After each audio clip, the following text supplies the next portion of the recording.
เลยอ่ะมาดูสิแม่ครัว อันพูดฝั่งไทยแล้วสำหรับกาบทักทายสบายดีเด้สบายดีเนาะสบายดีเนาะยินดีต้อนรับเข้าสู่ช่องของครัวระดาเช่นเก่าเช่นเคยเนาะทุกคนเดี๋ยวนี้เฮาก็มาฮอดอยู่ที่วัดจอมเข้าเนาะชื่อวัดอยู่ทางล่างเฮาเดี๋ยวก็จะพาเที่ยวชมวัดแล้วก็พาไปกราบไหว้พระเจ้าอยู่ในเนาะเพราะว่าน้องๆอยากมาเนาะจนห่วงกับอาโซบ่มาบ่ได้ว่าซั่นบ่เคยมาจักเทื่อแต่ครูอ้อนี่เคยมาหลายเทื่อแล้วเนาะแล้วก็เคยมาใส่บาตรอยู่นี่แล้วก็เดี๋ยวเฮาจะให้ทุกคนเบิ่งทางนี้เห็นฝั่งไทยเนาะแล้วก็มีพระพุทธรูปองค์น้อยหลายองค์เนาะอยู่ทางนี้เนาะฝากทุกคนกดติดตามกดกระดิ่งแจ้งเตือนทั้งหมดให้ครูอ้อได้เพื่อจะบ่ได้พลาดคลิปต่อไปแล้วอย่าลืมกดไลค์กดแชร์เนาะคอมเมนต์เบิ่งอยู่ไสจังหวัดใดเนาะอย่าลืมคอมเมนต์บอกครูอ้อได้อากาศเป็นแนวใดเดี๋ยวนี้แล้งแล้วอากาศก็ยังรู้สึกว่ายังร้อนอยู่เนาะร้อนบ่ เนาะไปบ่ไปพร้อมแหละพร้อม ไปเลย นี่อันนี้เป็นชื่อของวัดเนาะอันนี้จะเป็นวัดจอมเข้ามณีรัตน์เป็นวัดคู่บ้านคู่เมืองคู่กับชาวเมืองห้วยทรายเนาะเมืองห้วยทรายวัดในเมืองถ้าว่าผู้ใดได้มาก็อย่าลืมเนาะมากราบไหว้พระเจ้าอยู่วัดจอมเข้าเนาะมาขอพรผู้นั้นเป็นพระเจ้าองค์ใหญ่ทางฝั่งไทยเด้อทุกคนนี่ถ้าว่ายามร้อนแล้วอากาศมันเป็นแบบนี้มัวๆบ่เห็นแจ้งปานใดทางพุ่นเป็นฝั่งไทยครูอ้อยืนท้ายทางพุ่นเนาะตอนนั้นอยู่วัดหนึ่งหันท้ายมาเห็นทางฝั่งพี่เห็นวัดจอมเข้าแล้วเข้าไปกราบไหว้อยู่ในอาโซจะเป็นคนจับกล้องมันบ่โอเคไปอันนี้ทายวัดจอมเข้ามณีรัตน์วัดจอมเข้ามณีรัตน์ได้บ่แม่นมณีรัตน์กดซูมออกไปจนห่วงเฮาไปกราบไหว้ก่อนอันนี้มันเจดีย์อาโซจะทายที่อาโซบ่กราบไหว้เพราะว่าอาโซถือศาสนาหยังอาโซฮะอ๋อเยซูศาสนาคริสต์อาโซถือศาสนาคริสต์โอเคจับไปสันเกิบน่ะปลดอยู่นอกพี่เอาไปกราบไหว้สิ่งศักดิ์สิทธิ์หรือว่าพระพุทธรูปพระเจ้าองค์ใหญ่อยู่ในวัดขอพาน้องๆมาน้องๆว่าอยากมาขอก็เลยพามากราบไหว้เนาะให้สมใจตั้งใจปรารถนามาขอพรแต่บังเอิญมาเจอแม่ชีองค์หนึ่งเพิ่นกำลังนั่งสมาธิก็บอกว่าน้องๆบ่ต้องนั่งบ่ต้องล้มกันเด้อเนาะพวกเฮาก็บ่ได้ล้มกันมีแต่เข้ามาแล้วก็แบบค่อยๆนำบ่ส่งเสียงให้อาโซเป็นผู้ทายเพราะว่าอาโซบ่ได้เอาศีลมาเด้แล้วก็อาโซก็ถือศาสนาคริสต์เนาะแล้วก็อาโซจับกล้องถ่ายให้ครูโอกับเจินห่วงครูโอกับถือศาสนาพี่แต่ว่าครูโอเลื่อมใสในศาสนาพุทธเนาะศรัทธาในพระพุทธเจ้าเนาะครูโอก็มักเฮ็ดบุญในทางศาสนาพุทธครูโอก็แสวงหาบุญทางนี้เด้เนาะแบบเมื่อก่อนก็เคยขึ้นมากราบไหว้เนาะมาทำบุญอยู่วัดนี้แบบตอนนั้นมาทานพระเข้าแล้วก็เคยเฮ็ดเวียกอยู่บริษัทของคนไทยนี่แหละอยู่ตีนหรือว่าขั้นใดของวัดเนาะจะมีบริษัทหนึ่งซึ่งเป็นบริษัทฟาสโยเนาะตอนนั้นเป็นบริษัทฟาสโยตอนนี้จะเปลี่ยนเจ้าของแล้วเนาะเมื่อก่อนเป็นของคนไทยเข้ามา เซาเฮ็ดโรงแรมเฮ็ดร้านอาหารแล้วก็มีคนลาวมีทั้งคนลาวคนไทยคนจีนเนาะที่ว่าเฮ็ดเวียกอยู่ในบริษัทหั้นครูโอก็บ่ได้สอนเนาะปีนั้นก็เลยมาสมัครเฮ็ดเวียกตอนทำอิฐได้เวียกเสิร์ฟอาหารเนาะ3 เดือนเขาเจ้าก็เลยเลื่อนให้ครูโอมาอยู่โรงแรมเงินเดือนก็ได้หลายเนาะเพิ่มเงินเดือนแล้วก็ได้เงินขยันอีกทุกคนเดี๋ยวครูโอจะพาทุกคนมาเบิ่งอยู่นอกหลังจากกราบไหว้แล้วเขาก็ออกมาชมเที่ยวชมอยู่นอกเนาะน้องๆก็ดีใจที่ได้มาเที่ยวชมอยู่นอกกันเลยเนาะน้องๆก็อยากได้รูปให้อาโซจับกล้องทุกคนเบิ่งแม่อาโซจับกล้องถ่ายรูปให้ว่าซั่นแล้วก็ถ่ายรูปแล้วก็มาชมตะเวนรับขอบฟ้าเนาะสวยงามพร้อมแหละ1 2 3ป๊าตะเวนงามแท้งามว่ะ1 2 3พูนได้เห็นได้อยู่ทัน1 2 3 1 2 3อาโซบ่ถ่ายติ1 2 3 1 2 3 1 2 3 1 2 3อ๋องามแท้งามว่ะอาโซสิถ่ายติสิถ่ายรูปติอีถ่ายให้1 2 3อ้าว1 2 3 1 2 3ถ่ายคลิปหุ่นงามบ่อาโซงาม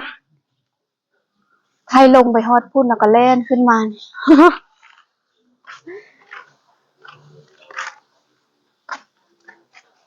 พุ่นเบิ่ง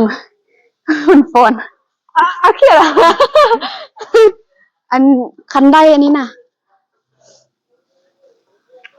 เห็นตะเวนบ่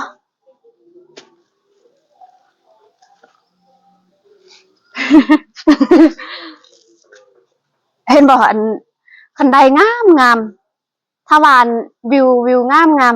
อ้าวน้องถ่ายรูปติถ่ายรูป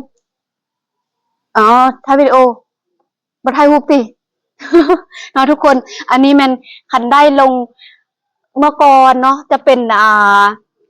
เขาเอิ้นว่าพวกน้องก็ฮู้อะถ้าว่าไปเฮาลงสุดคันไดวัดนี่จะมีทางอีกทางนึงสุดทางแล้วจะเป็นทางในเมืองคือว่าทางในเมืองแล้วก่อนเมื่อก่อนท่านจะเป็นทาบักข้าวจะข้ามไปทางฝั่งไทยเขาจะทางข้ามลงนี่นะแต่เดี๋ยวนี้ท่านค่อยย้ายไปอยู่เทิงหั่นถ้าบ่ใส่พาสปอร์ตเขาจะไปเทิงหั่นแล้วก็ถ้าบ่ใส่พาสปอร์ตเขาจะไปในช่องทางอยู่เมืองห้วยทรายนี่จะไปทางบ้านอันห้วยทรายเหนือหั่นกับอันอยู่ครัวมิตรภาพเขาจะใส่พาสปอร์ตแล้วก็บ่ใส่พาสปอร์ตก็ได้ไปทางครัวที่อาจารย์เคยไปหั่นนี่จะมีช่องทางที่ว่าไปเมืองห้วยทรายไปทางเสียงคองแล้วก็เบิ่งทางนี้เป็นฝั่งลาวทางพุ่นแม่นฝั่งเสียงคองอาซออยากไปเซเว่น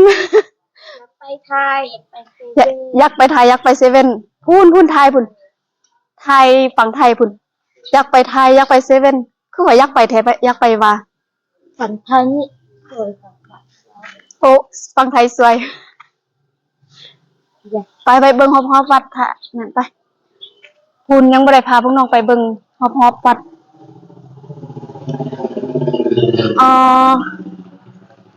เฮาไปเบิ่งพระพุทธรูปองค์น้อยๆหั่นอันนี้แม่นอยู่นอกวัดนี่วัดจอมเข้ามณีรัตน์วัดคู่บ้านคู่เมืองห้วยทรายแขวงบ่อแก้วไทยรูปอันบ่เลิกบ่แล่นกับไทยรูปงาม1 2 3ปังงาม1 2 3อย่าเด้ออาจจะถ่ายอีก1 2 3บ่แล้วกับไทยรูปนี่แหละ1 2 31 2 3 1 2 3เดี๋ยวเด้อค่ะอีก1 2 3 1 2 3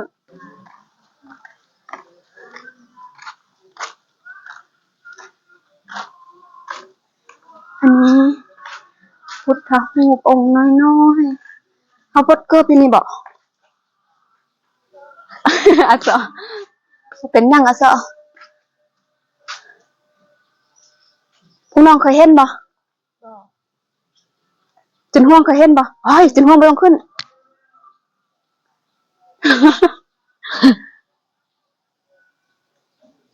สวยสดงดงาม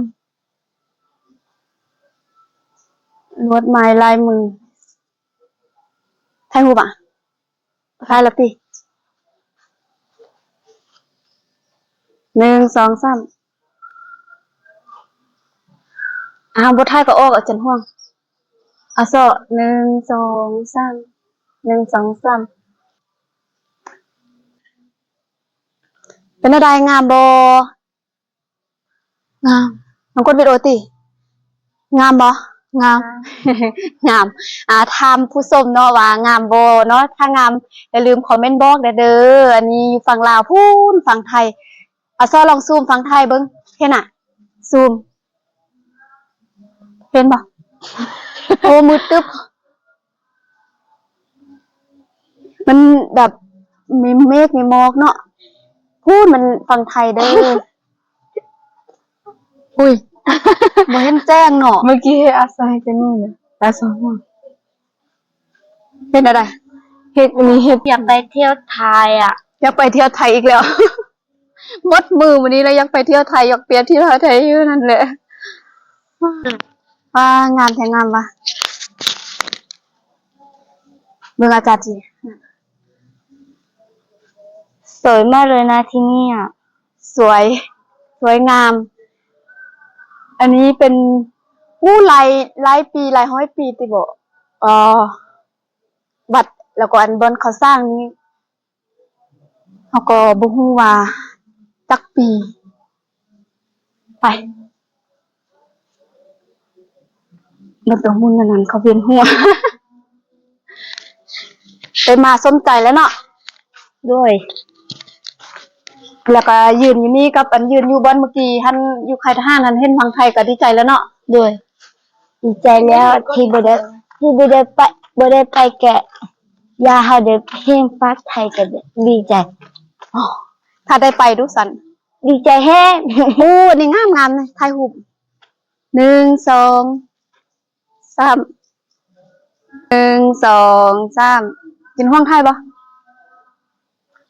ปัดนางงาม เชื่อ